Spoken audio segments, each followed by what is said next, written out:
اعتکاف کی حدود اور قیود بتا دیجئے۔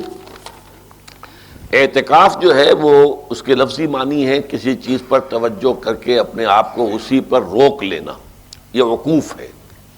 یہ جیسے کہ بتوں کے اوپر بھی اعتکاف کیا جاتا تھا، قرآن مجید میں اس کا ذکر موجود ہے، اور کعبے کا اعتکاف ہے۔ اسی طریقے سے اللہ تعالیٰ کی طرف توجہ جما دینا، یہ کسی بھی وقت ہو سکتا ہے۔ نفلی اعتکاف آپ مسجد میں جا کر بیٹھ جائیں، 2 گھنٹے کے لیے نیت کر لیں کہ اس میں کوئی اور میں کام نہیں کروں گا، کوئی اور بات نہیں سوچوں گا، بس اللہ کا ذکر اور اللہ سے دعا اور مناجات جو بھی ہو، یہ اعتکاف ہو جائے گا۔ نفلی اعتکاف ہر وقت ہو سکتا ہے، اور تھوڑی مدت کے لیے بھی، بڑی مدت کے لیے بھی۔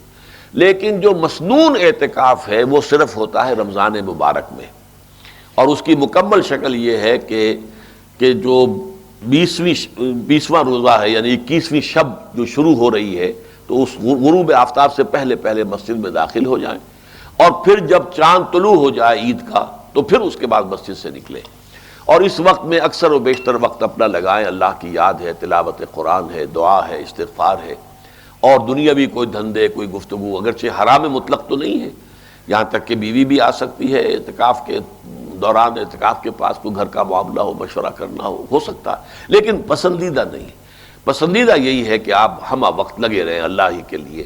عورتوں کا اعتکاف جو ہے وہ مسجد کی بجائے گھروں ہی میں ہوتا ہے۔ باقی یہ ہے کہ جزوی اعتکاف بھی رمضان میں ہو سکتا ہے۔ شروع جو ہے دیر سے کیا ہے، میں نے پہلی اعتکاف جو اپنے زندگی میں کیا تھا وہ 4 دن کا تھا، اور وہ تھا رمضان کے آخری 4 دن۔ بہرحال اس کے بعد اللہ نے بہت عرصے تک مسلسل اعتکاف کرنے کی توفیق عطا فرمائی ہے۔ وہ تو جب سے میرے یہ گھٹنے اور کمر کی تکلیف نے مجھے معذور کیا ہے، اب میں اس سے محروم ہو گیا ہوں کہ فرش پر تو بیٹھنا بھی اب تو ممکن نہیں ہے، تو اس لیے چارپائی کے بغیر گزارا نہیں ہے۔